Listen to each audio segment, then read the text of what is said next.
Okay, except I don't agree with your order of importance.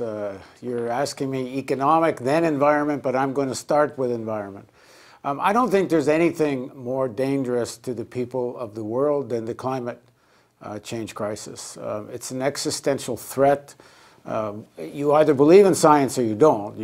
None of us, or I should say the majority of us, can't do our own direct investigation, our own direct research on anything scientific, really, unless you're working in that field.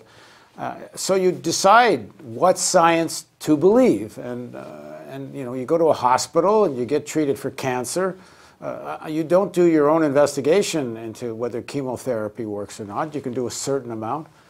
But most people, you wind up having to trust the science, and on the whole, when a preponderance of scientists agree, perhaps there's exceptions, but on the whole, you believe it, and that's how we operate in this world. And, you know, we believe the world is round, and so on. The preponderance of science, 99% of climate scientists apparently believe the climate change crisis, global warming, is an existential threat. And the most recent information is we could be crossing the 2-degree threshold. This is leading climate scientists, led by Watson, who was an IPCC chair for a while. They said in their report that we could be crossing this 2 degrees threshold, 2-degree warming over pre-industrial temperatures by 2050, and they said that before Trump was elected. The polar ice cap is melting at rapid rates, and I don't need to go through all the most recent data, but anyone that looks at it should be terrified. We should be talking about everything we talk about should start with the issue of climate change, and then let's look at the other issues. Of course, in the United States and in much of the world, but certainly in the U.S., we're dealing with a far more important problem than the end of human society as we know it, and that's the alleged Russian meddling in the elections here. And of course, that is a far more important issue, and because even if there's no humans, at least we won't have Russians meddling in non-existent elections. It's ridiculous what's going on in the American media. It's ridiculous what's going on in U.S. politics. Everyone is simply using this issue to push various agendas. And the media loves it because it's a nice soap opera. You know, foreign threat, all the power of the Cold War comes back again. The shadows, darkness of McCarthyite kind of mentality. I've been saying on the Real News, and I'll say it again, if everything the Russians are accused of doing in the U.S. turns out to be true, and so far it's allegations without a heck of a lot of objective evidence that's in the public domain. We're being asked to have faith in the American intelligence agencies and thus believe that the Russians did all these things. It may turn out to be true, I don't know, but it seems to me a very healthy starting point for people and for the media is don't have any faith in the American intelligence agencies. After the Iraq War and all the ridiculous propaganda for decades after decades during the Cold War, there is no reason to take American intelligence on faith. So if you look at what's actually objective and not trusting the intelligence agencies, there's a little bit of smoke. I don't think there's that much fire yet, but it almost doesn't matter, because if it's all true, if the Russians were behind the hack of the DNC and then gave it to WikiLeaks, if they had these mass troll farms and helped swing some votes in the election or create disorder or whatever, it is nothing in terms of a threat to American democracy. It is nothing compared to what the American oligarchy does to American democracy. It's not the Russians who gerrymander and create districts, congressional districts, where elected representatives can stay there for decades. It's the American oligarchy that is involved in voter suppression and repression in much of the South and frankly, much across the country. It's the Supreme Court of the United States that has allowed unlimited funding by billionaires that has changed, not that billionaire money wasn't already determining the results of elections, but it's qualitatively more now. Where an individual billionaire like Robert Mercer can get a President Trump elected, or a Sheldon Adelson. So the issue of the climate crisis should be the front and center burning thing that everyone's talking about, and then look at all the other issues, because in truth, when one looks into the issue of the climate crisis and the economic crisis, because we're in another stock market bubble here driven by cheap money, some real growth, but the market itself is a bubble. All the real solutions to the economic problems and much of the issue of social inequality, it all ties right back to the climate crisis, because a sustainable green economy is the way out of all this. Of course, we're not talking about any of this in mainstream media or mainstream politics.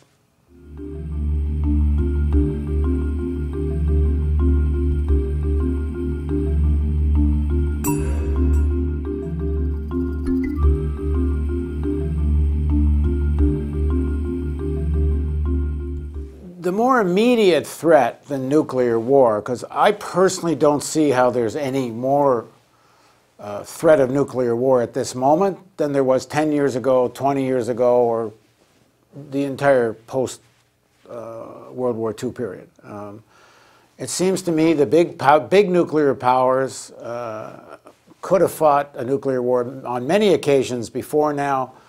I think it's clearly in none of the big powers' interest to fight such a war, and I don't think it's such an immediate threat. That being said, there is an immediate threat in terms of nuclear war breaking out. It's by accident. It's by the deterioration of the nuclear weapons facilities, the lack of monitoring. I'm told that, when it's widely reported, the Russian nuclear facilities are in terrible shape, but so are the American. There's been reports, and I've personally talked to people that have working in those missile silos. The morale is terrible. The technology is not being refreshed. They have near accidents often that don't go reported. So the nuclear issue of weaponry, it's an issue, but I think it's more on the issue of the possibility of an accidental trigger to war. But there is war that's on the imminent horizon that's barely being talked about again in the American media. I don't know, I can't say for Europe. And that's Iran. The United States, led by Trump, they've been elected on a platform of a very aggressive posture towards Iran. They've been making all the moves to get prepared for this. The close alliance between Trump and Saudi Arabia, the pushing out of Qatar for just wanting to have even a modicum amount of normal relations with Iran. Trump has said he's probably not going to renew the Iran nuclear deal on the limitation of Iran's nuclear weapons program, for which there was actually no evidence there ever was a nuclear weapons program. All the pieces are being put into place. See, I think Trump is a very, very clever con man. And he's not stupid, and a lot of people try to portray him as stupid. But it's an interesting documentary one can find that was suppressed for about 25 years. And you can find it on YouTube. It's a documentary about Trump and his real estate dealings in New York. And the reason it was suppressed for 25 years is that Trump threatened the people that funded the film. I haven't verified all this, but this is the story I've read. Trump threatened the people that funded the film with libel action, and so they decided not to release it. And now, 25 years later, somebody has actually released the film. At any rate, Trump comes off as a bright guy. He knows how to manipulate New York politics. He manipulates, he bribes, he deals with unions. A lot of people have suggested that he dealt with the mafia and dealt it all in a clever way. He is not stupid. And what is the essence of how a con man works? Well, it's, look over here while I'm screwing you over here. And so everyone's playing into Trump's hands to a large extent. Well, I'm not saying the Russiagate thing doesn't hurt him at a certain political level, and some of his people are actually getting indicted, and it's not that isn't a real contradiction. But the far more serious issue is the preparations for war with Iran. And one should not discount the possibility of another, I say another because I'm of the opinion 9/11 was something that Cheney Bush allowed to happen. I think there's pretty good evidence of that. I don't believe many of the other theories about 9/11, but I'm persuaded that, as Senator Bob Graham says, who actually led the Joint Congressional 9/11 Committee, they knew it was coming and they didn't stop it. And we can talk about that if you want or another day. But given that, and given that Vice President Pence, when asked, who do you model your vice presidency after, he said Cheney. Well, I wouldn't rule out the possibility of some kind of false flag operation that gets blamed on the Iranians. So while right now the predominant section of the national security state that wants to keep ratcheting up tensions with Russia, I think I can't understand any other reason, frankly, other than it justifies massive buildup of military expenditure. The kind of weapons you need to take on a Russia are just so much larger and more expensive than even taking on Iran. So there's a lot invested. There's decades and decades in this anti-Russian narrative, and they don't want to give up on it. Anyway, we can get into more into the contradictions here. But to get back to your central question, there is no contradiction between focusing on climate and focusing on geopolitics or focusing on economic crisis. It all comes down to the same issue. Who has power? Who owns stuff? And are the people, ordinary people, going to rise up in these conditions in a conscious way and take power away from these oligarchs, both American oligarchs, Russian oligarchs, Chinese oligarchs, and you can go on down the list? Are the people going to take power? Because we're heading into a situation, starting with climate, add to that nuclear, add to that potential war, an economy that's to a large extent, while there's some growth right now, there's still an underlying smoke and mirrors because so much of this growth is fueled by free money that people are simply borrowing at such low interest rates. All kinds of issues converging to put us in perhaps the most dangerous time in human history. They're all the same problem. It's not, oh, should we focus on climate or focus on that? Now, we who get this or think we get the big picture here, our problem's not a theoretical problem about how do we explain these things or even, focusing. Our problem is how do we get ordinary people engaged to fight for their own interests?